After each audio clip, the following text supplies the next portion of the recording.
Hey, Christina. Hi, How are you? doing good. All It's, right.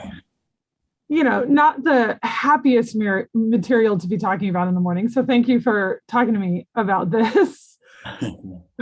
I'm curious. I mean, this story is heartbreaking. It's tragic. It made me want to scream multiple times when I was watching it.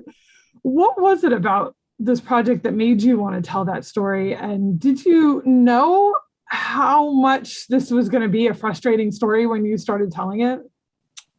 I feel you on that sentiment. It's very frustrating to watch this story unfold. Um, and I think that, with a story like this, which is based in truth, that it's really important to key into that discomfort that we feel when we watch stories like this. Because ultimately, this is holding up a mirror to ourselves, especially as Americans, to look into this mirror, to this story, and say, what are we not doing right? Where have we gone wrong? And really coming to terms with that discomfort and realizing that not only is this a story about systemic issues that are very deep and have a long history, but also there's people behind all of these issues. There's a humanity at stake. And I think that's what this story does so well, is that it really gets into the lives of these characters who are based on real people and their struggles and their tragedies.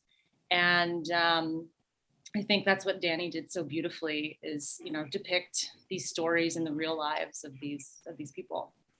100%. I would echo that. I didn't know a great deal about the opioid epidemic in America, but it was a subject matter that I was kind of vaguely aware of and sort of intrigued by and concerned by.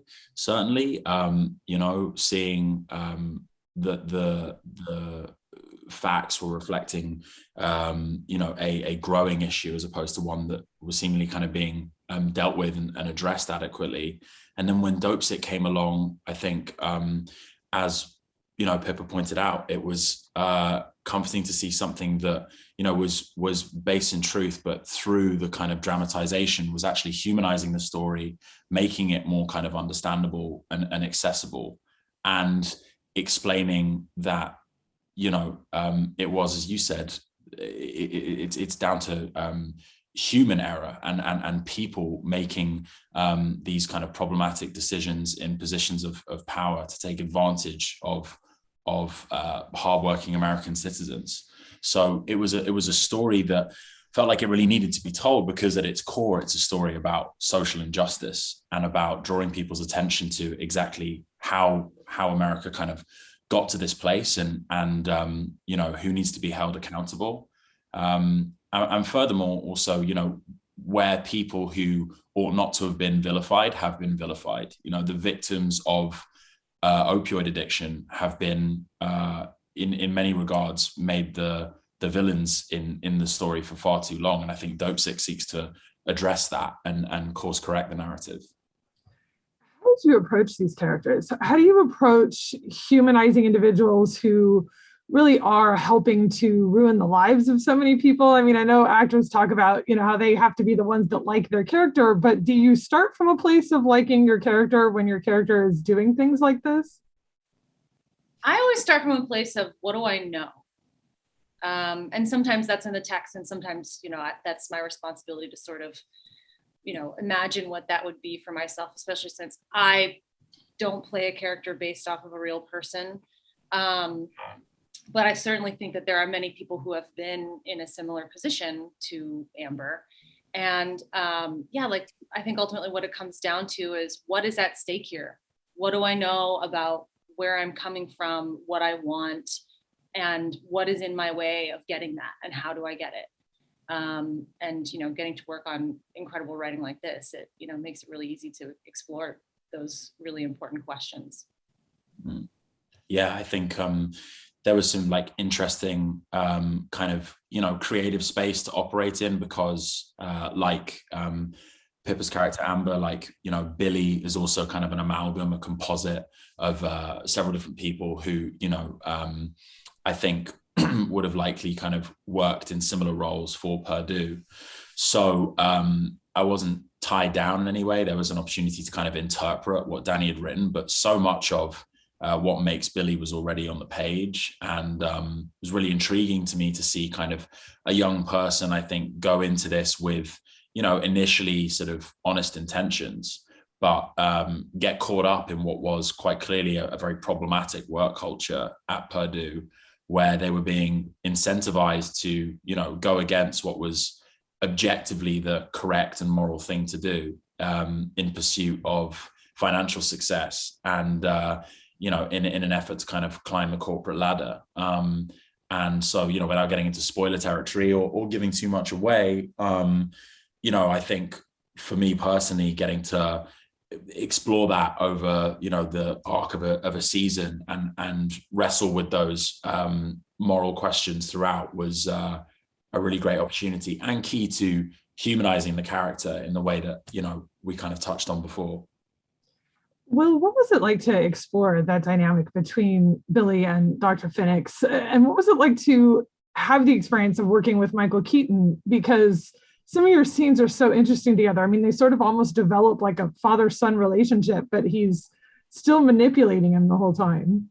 Yeah, that was. I think the Phoenix Billy relationship is kind of key to, I think, the success and the enjoyment that Billy feels initially, in the role, but also the kind of I think a big contributor to the kind of moral difficulties that he sort of faces along the way, because he does grow so close to Phoenix, and he does obviously, become increasingly aware of how kind of disingenuous their relationship, is the further they go.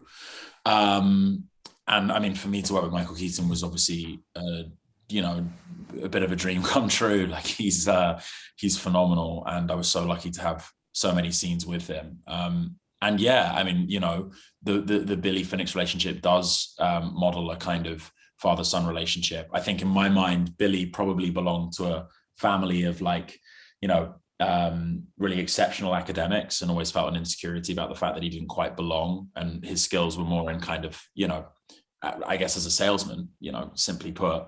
And in Phoenix, he found someone who, also was very good at talking to people, and making people feel comfortable.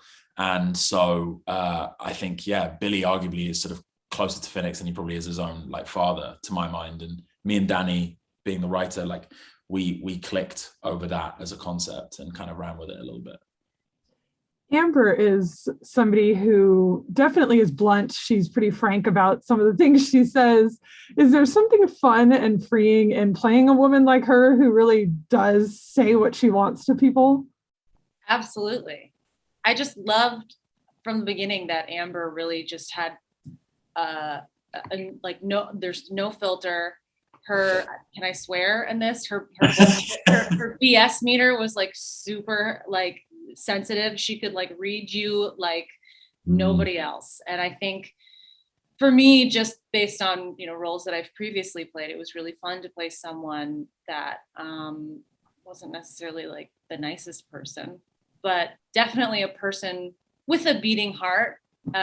Maybe it's a little harder for her to access that beating heart. She tries, but she's flawed, but that's always fun to play. How hard is it to become invested in this story and have a hand in telling this, knowing that there's still no resolution for all of these lives and families that have been affected and have been destroyed by this?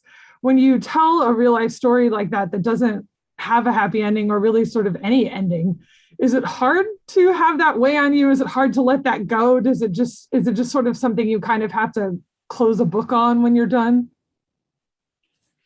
Kind of hard to say, because as you say, the issue is so widespread and far from reaching its conclusion. And in many ways, the victims of opioid addiction have suffered kind of irreparable damage. And I don't think we're under any illusions about how much the show, being ultimately a piece of entertainment, can go towards sort of repairing some of that damage. I think, the hope is that we're able to stimulate conversation around the damages caused by opioid addiction, that this brings attention to the kind of social action and political work that's being done to try and address some of that damage, and where reparations and compensations can be made. We hope that the show will kind of just draw more attention to that and make folks more aware. When you involve yourself in projects that do have these kind of social applications, I think it's hard not to feel a sort of connection to the cause that goes beyond, when you call a rap. This has certainly woken me up to a lot of things about addiction and the opioid crisis specifically that formerly I wasn't as aware of. So I do want to continue to try and find some way of participating in that space, after Dopesick comes out. Yeah, I think it's a piece that lends itself to starting a conversation, to just be the beginning of the kinds of questions that we should be asking, and answers that we should be seeking in our own lives and our own communities. Mm. Well, I appreciate you talking to me about it. You're both terrific in this. Everyone is, and it's frustrating to watch, but well done. So thank you. Thank you. We're all in it together. Yes. Thanks a lot.